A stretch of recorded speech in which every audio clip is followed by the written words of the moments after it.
اس خاتون کے منہ میں جب پہلا لقمہ ڈالتے ہیں وہ زور سے چیخ و پکار کرنے لگتی ہے، درد کا احساس کرتے ہوئے درد سے وہ چیخ و پکار کرنے لگتی ہے، تو حضرت فاروق اعظم رضی اللہ عنہ نے ارشاد فرمایا کہ اے خاتون تمہارے اس چیخ و پکار کرنے کی وجہ کیا ہے؟ تو خاتون نے کہا وہ تو تھی نابینا، اسے آنکھوں سے دکھائی نہیں دیتا تھا اور معلوم نہیں تھا کہ کون شخص آ کر اس کی خدمت کر رہا ہے۔ اس نے کہا کہ مجھے یہ معلوم ہوتا ہے کہ روزانہ جو میری خدمت کرنے کے لیے آیا کرتا تھا آج کوئی اور انسان خدمت کے لیے آیا ہوا ہے، پہلے والا شخص مجھے نظر نہیں آتا۔ تو حضرت ابوبکر صدیق رضی اللہ عنہ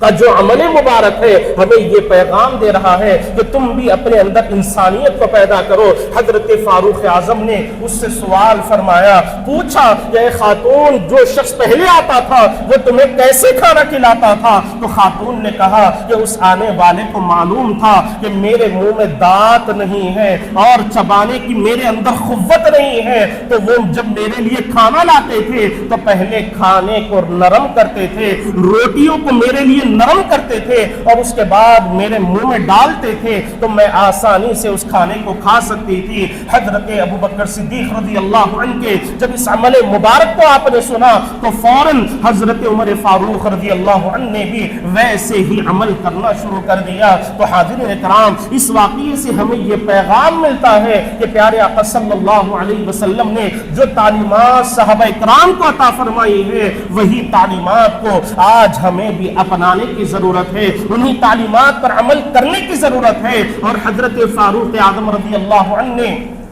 جب حضرت ابوبکر صدیق کو اس خاتون کی خدمت کرنے کے لیے آتے ہوئے دیکھا تو ایک منظر آپ نے یہ بھی دیکھا کہ حضرت ابوبکر صدیق رضی اللہ عنہ کے پیروں میں کوئی چپل موجود نہیں ہے، کوئی جوتا وغیرہ موجود نہیں ہے، ننگے پیر ہی آپ وہاں پر آ رہے ہیں۔ تو آپ نے اس کے متعلق سوال فرمایا تو حضرت ابوبکر صدیق رضی اللہ عنہ نے ارشاد فرمایا کہ اے عمر اس کی وجہ یہ ہے کہ جو میں چپل پہنتا ہوں، جو کھڑاوے میں اپنے پیر میں پہنتا ہوں وہ لکڑی کے ہیں، اور جب وہ پہن کر میں چلتا ہوں تو اس لکڑی کی آواز آنے لگتی ہے، ٹک ٹک کر کر اس کی آوازیں آنے لگتی ہے، اور مجھے یہ گوارا نہیں کہ میرے چلنے کی وجہ سے کسی اور مسلمان کی نیند میں کوئی خلل پیدا ہو جائے، کسی اور مسلمان کو تکلیف پیدا ہو جائے۔ اللہ اکبر! آپ غور فرمائیں کہ کیسی انسانیت ان کے اندر موجود تھی، کس طرح ہمدردی ان کے دلوں میں موجود تھی۔ اور آج ہمارا کیا معاملہ ہے کہ باراتوں کو بڑی دھوم سے لے جاتے ہیں اور یہ احساس تک نہیں ہے کہ گھروں میں رہنے والے کوئی پیشنٹ بھی ہے، بیمار بھی موجود ہے، دل کے مریض بھی موجود ہے، ہمیں خیال نہیں ہے، روڈوں کو جام کر دیتے ہیں اور ہمیں خیال نہیں ہے کہ ہم کیا رسول اللہ کی تعلیمات پر عمل کر رہے ہیں۔ آپ مجھے بتائیں کہ کیا یہ مسلمان ہونے کا طریقہ ہے؟ کیا یہ مسلمان ہونے کا مقام ادا کر رہے ہیں؟ روڈوں پر ٹریفک کو جام کرنا، لوگوں کو تکلیفیں پہنچانا، لوگوں کو اذیتیں پہنچانا، یہ انسانیت نہیں ہے اور یہ رسول اللہ کی تعلیمات نہیں ہے۔ ذرا ابوبکر صدیق رضی اللہ عنہ کی زندگی پر نظر ڈالیں کہ جب پیر میں جو آپ کھڑاوے پہنتے ہیں اس کے چلنے کی آواز سے بھی بچانے کے لیے آپ ننگے پیر چلنا گوارا کرتے ہیں، ایسی زمین پر جہاں پر کنکر پتھر ہوتے تھے، آج کی طرح کوئی مضبوط روڈ نہیں پڑی ہوئی تھی، کوئی سی سی روڈ موجود نہیں تھی، وہاں پر کنکروں کی روڈ ہوا کرتی تھی، نوکیلے پتھر نکلے ہوئے ہوا کرتے تھے، ایسی جگہ پر بھی آپ نے ننگے پیر چلنا گوارا فرمایا، لیکن کسی مسلمان کو تکلیف دینا گوارا نہیں فرمایا۔ اور آج ہمارے معاشرے میں مسلمانوں کی کیا حالات ہے، ہم خود اپنے اپنے گریبانوں پر نظر ڈال کر دیکھیں کہ ہمارے کون سے عمل سے کس کو کتنی تکلیف پہنچتی ہے، ہمارے کون سے جملے سے کس کے دل کو کیسا تکلیف کا احساس ہوتا ہے، کتنی بے عزتی کسی کو محسوس ہونے لگتی ہے، یہ ہمیں غور کرنا چاہیے اور رسول اللہ صلی اللہ علیہ وسلم کی تعلیمات کو اپنانا چاہیے۔ حاضرین کرام یاد رکھیں کہ پیارے آقا صلی اللہ علیہ وسلم نے ارشاد فرما دیا کہ من غشا فلیس منا، جو لوگوں کو تکلیف پہنچاتا ہے وہ مجھ سے نہیں ہے، اس کا